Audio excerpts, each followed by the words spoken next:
It is past midnight, and I'm in the right lane of the 401 with nowhere to be. The dash is the only light in the car.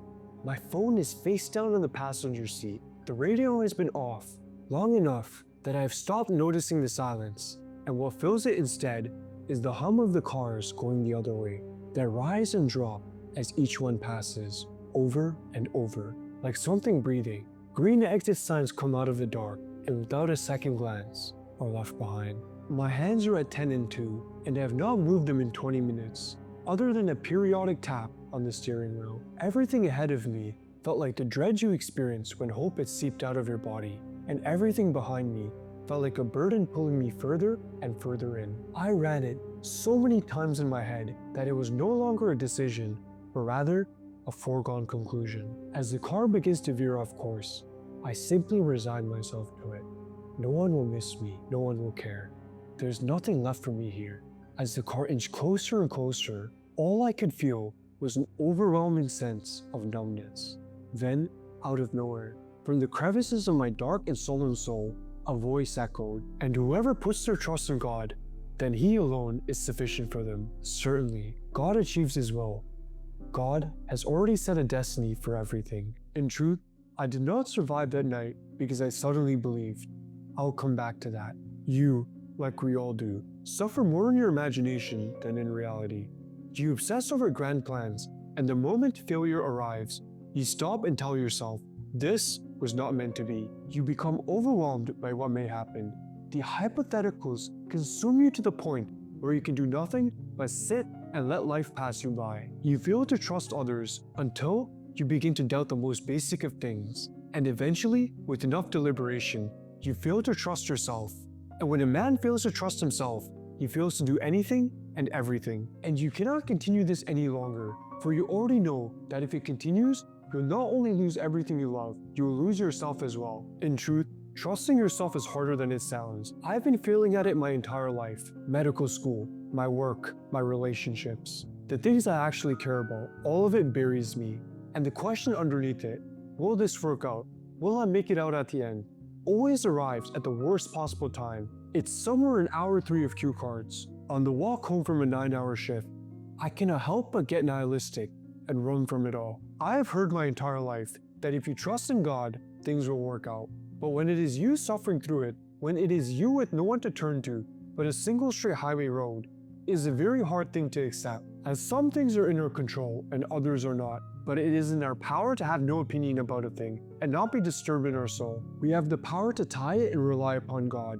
But as you are bogged down by life, it is a battle to do so. And when your most dire moment comes, like it did for me, then ask God.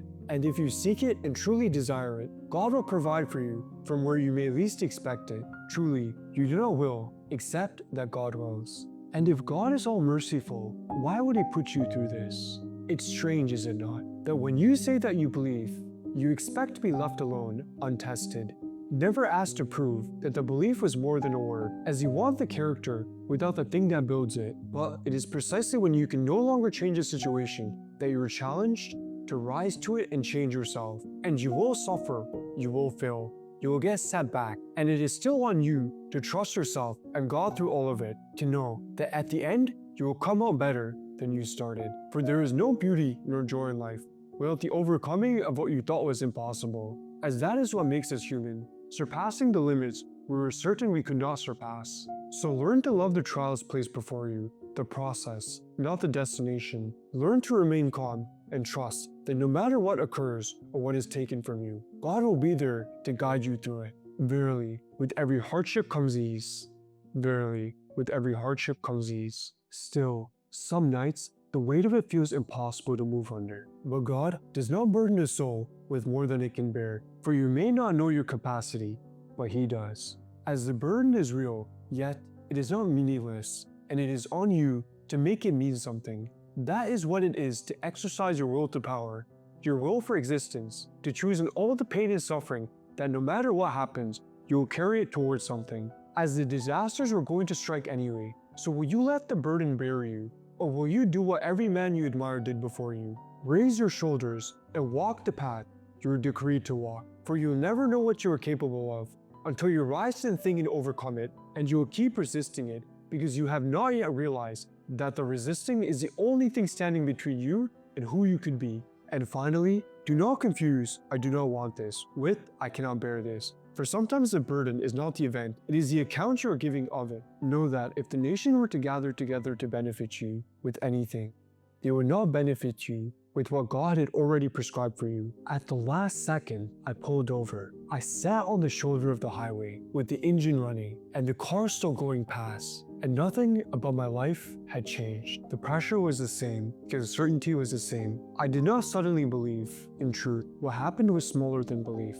I stopped needing to know how it ended. And that was the thing I'd been missing my whole life. I thought trust was a conclusion you arrive at once enough evidence had come in. It is not. It is what you do before the evidence comes. And it is the only reason the evidence ever gets a chance to arrive. I almost did it. And to this day, I think about how if I had, I would never have seen life as it is now, with all its possibilities. But it is still hard. When things get tough, I still think it is absurd to trust that any of this works out when the thing in front of me looks insurmountable. And I've heard it so many times from so many people. Have faith. Trust that what is written for you will come. A path will be made even though you cannot see it. And in all honesty, I thought it was pretentious. Yet, in all the irony, you have to trust it anyway. For that is the only thing you can do. So trust it for your own sake and for the sake of whatever you're moving toward. And in the moments when you're beaten down, when the thing you were certain was yours is taken from you, keep trusting. For it is not religion that is the opiate of the masses, but the trust in God